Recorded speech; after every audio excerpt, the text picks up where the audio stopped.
Bismillahirrahmanirrahim. Ladies and gentlemen, once again, welcome back and Assalamu alaikum to everyone. The people who are watching me out there, out there, out there, and out there. आप ये set देख रहे हैं, जंग में आपने आज news भी पढ़ ली होगी. मैंने ये सोचा था कि I'll go back to my old self, meaning कि आज कुछ ज़रा हैप्पी बात होगी, रमज़ान से पहले थोड़ी सी रमज़ान की बात होगी, थोड़े से फूड की बातें होंगी, खानों की बातें होंगी, ब्यूटी का सेगमेंट होगा, ब्यूटी क्लिनिक होगी, बहुत सारे और ऐसे सेगमेंट्स होंगे जो इससे पहले हमने कभी नहीं किए. कुछ ऐसी चीज़ें होंगी जो नॉर्मल सी होती हैं. You know, it bring back the old show. गाने वाने होंगे, कुछ यहाँ अच्छी सी परफॉर्मेंसेस होंगी, कुछ लोगों को बुलाया जाएगा, उनसे बात की जाएगी. But then guess what happened? We received massive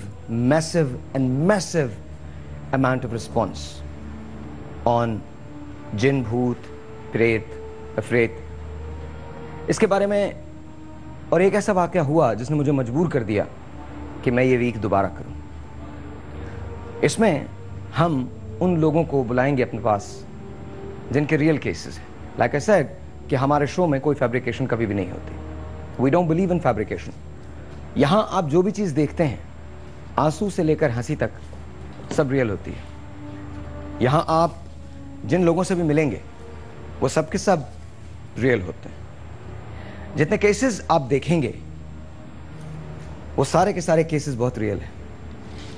जिन क्या है, कॉन्सेप्ट क्या है जिन का, इस्लाम क्या कहता है, क्रिश्चियनिटी उस कॉन्सेप्ट के बारे में क्या कहती है, जूडाइज्म में ये किस चीज़ का कॉन्सेप्ट है, हिंदुइज्म में जिन क्या होता है, गोस्ट या बदरू क्या होती है. पिछली बार सरकटा इंसान रह गया था.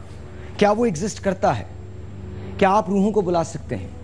क्या बदरू एग्जिस्ट करती है? ये जो फियर है रूहों का, ये क्यों है? ये जो फियर है जिन का, एक ऐसी चीज का जो हमें नजर नहीं आती, ये क्यों है? क्या ये एक मिथ है, अफसाना है या हकीकत है?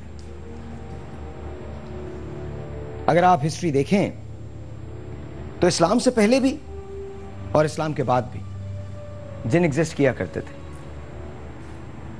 सो मच सो कि सिंध में पहली मर्तबा जिनों के बारे में तसव्वुर का आगाज अब्बासी दौर से हुआ था.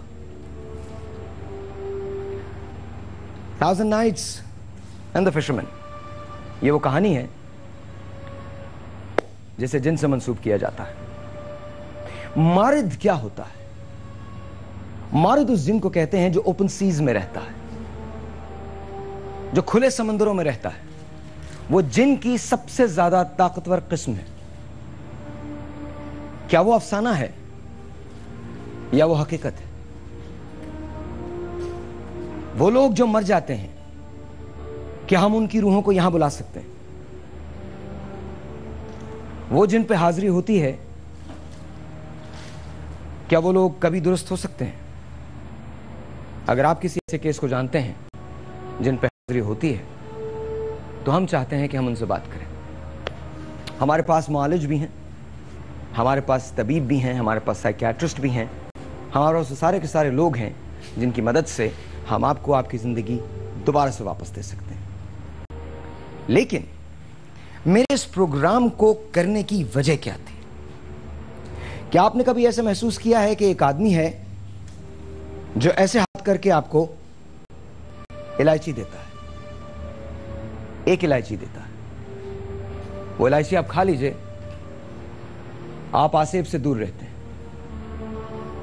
एक आदमी है जो आपके पैरों के नीचे से मट्टी निकाल देता है और कभी कभी पैरों के नीचे मट्टी डाल देता है. एक आदमी है जो आपके घर में, घर के आसपास, आपकी ड्योढ़ी पे या किसी कब्रिस्तान में दबे हुए ताबीज को आपके सामने अपने मौक्किलात के जरिए लाके पेश कर देता है. वो ये काम पैसे के लिए नहीं करता, वो ये काम शोहरत के लिए नहीं करता. मेरे बेतहाशा मजबूर करने पर पहली मर्तबा उन्होंने इस बात की हामी भरी है कि वो मेरे पास आएंगे पहली मर्तबा। मुझे नहीं पता कि आज आएंगे या नहीं आएंगे, मेरा उनसे वादा आज का था, लेकिन अब से पहले भी जब मेरी उनसे बात हुई है तो वो मुझसे कहते हैं कि मुझे सोचने की मोहलत दी जाए, मुझे अभी इजाज़त नहीं है। उन्हें इजाज़त देने वाले कौन से लोग हैं आई डोंट नो, लेकिन मुझे इतना पता है कि अगर आप उनसे मिलना चाहेंगे तो आप उनसे सिर्फ यही मिल सकते हैं। और उन्होंने हमें इस बात का भी प्रॉमिस किया है कि वो इन शोज़ के बाद दोबारा कभी टेलीविज़न पर अपीयर नहीं होंगे। हमारी बेतहाशा रिक्वेस्ट है कि बेशुमार लोगों के वो काम आ सकते हैं, बेशुमार लोगों के ऐसी चीज़ें हैं जिनको वो हल कर सकते हैं, बेशुमार लोगों जिन पे आसेब है या जिन का साया है या जिन्नात का कब्ज़ा है या उनके ऊपर जादू है, टोना है, उनके चलते हुए काम रुक जाते हैं, उन पे बंदिश आई हुई है, इन सब का इलाज वो करते हैं और किसी से 1 रुपया चार्ज नहीं करते। हाफिज़ हैं, लिहाजा इलाज सिर्फ रूहानी होता है। इमेजिन कीजिए कि आप सामने खड़े हैं और कोई आपके सामने ऐसे करके आपको वो तावीज़ देता है जिस पे आपका नाम लिखा है और आप उससे पहली मर्तबा मिल रहे हैं। गर्द है, कब्र की मिट्टी में से आया हुआ वो तावीज़ है। इमेजिन कीजिए कि एक आदमी आपको इलायची दे देता है। कैसे होता है ये सब कुछ? क्या ये अफसाना है, हकीकत है? क्या है? क्या कॉन्सेप्ट है इस्लाम में, क्रिश्चियनिटी में, हिंदुइज्म में? क्या जिनों का कॉन्सेप्ट, रूहों का कॉन्सेप्ट या बदरू का कॉन्सेप्ट रिलीजन्स में एक जैसा है या कन्फ्लिक्ट करता है? ऐसी कौन सी बात है जिसे हम नहीं जानते? वो कौन से घर हैं जिन पर आसेब हो सकता है? क्या आपका घर उन घरों में से एक है जिन पर आसेब है? क्या आप एक ऐसे कमरे में रहते हैं जहां लाइट खुद ब खुद जल जाती है? क्या कभी आपके साथ ऐसा हुआ है कि आपको यूं लगा हो कि सब कुछ ठीक हो रहा है, फिर अचानक हर चीज खराब हो जाती है? क्या आपको ऐसा कभी लगा? क्या आपको ऐसा कभी लगा कि कोई आपके पीछे आहिस्ता आहिस्ता चल रहा है? क्या आपको ऐसा लगा? आई प्रॉमिस यू दिस, ये वीक जब खत्म होगा तो बहुत सारे कॉन्सेप्ट्स क्लियर हो जाएंगे। हमने ये क्यों किया है ये मैं आपको आहिस्ता आहिस्ता स्लोली ग्रेजुअली बताता रहूंगा, लेकिन thank you for all the response. हम कोशिश करेंगे कि ये सारा शो जो है ये बहुत फास्ट पेस्ड हो। यहाँ पर बहुत सारे केसेस हैं जिनको हम लेके आएंगे, यहाँ हाजिरियाँ करेंगे, यहाँ जिनों को बुलवाएंगे, कोशिश करेंगे कि मौकिलात को भी यहाँ बुलवाएं, कोशिश करेंगे। बट फॉर दैट आपको हमारे साथ रहना पड़ेगा। Just promise me that you are going to be with us. एक छोटा सा मुझे ब्रेक लेना है। ब्रेक पे जाने से पहले ये बता दूं, अगर आप प्रोग्राम में शामिल होना चाहते हैं और अपना कोई केस भेजना चाहते हैं जैसे हम यहाँ ले आए, याद रखिए हमारे पास कोई चीज़ भी फैब्रिकेटेड नहीं है, कोई एक चीज़ भी फैब्रिकेटेड नहीं है। यहाँ जो लोग आएंगे वो सब के सब रियल हैं। किसी को अगर हमसे नंबर चाहिए, वी हैव दैट नंबर, हम उसके नंबर भी आपको दे सकते हैं। गिव अस अ कॉल 0342-207-5142, यहाँ कॉल करने का नंबर। कोई वाकया शेयर करना चाहते हैं, कुछ हमको बताना चाहते हैं, 0342-207-5142 यहाँ कॉल करने का नंबर है। DKB लिखिए, स्पेस दीजिए, अपना मैसेज लिखिए, स्पेस दीजिए, अपना नाम लिखिए, सेंड इट टू 436। आज जो मुझे सबसे ज़्यादा मैसेज करेगा उसके लिए हमारे पास एक अदद फूड फैक्ट्री है। पहले 10 बेहतरीन मैसेजेस को हम देने जा रहे हैं सईद गनी की तरफ से gift basket. Sit back, relax, चाय बना लीजिए, आ जाइए और इंतज़ार कीजिए कि ऐसे शो का जिससे पहले आपने कभी नहीं देखा।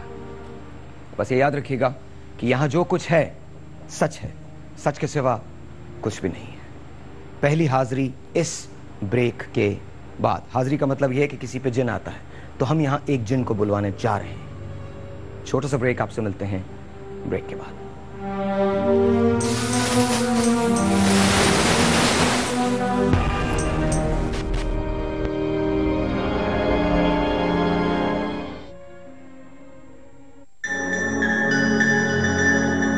तरंग ही है चाय का सही जोड़।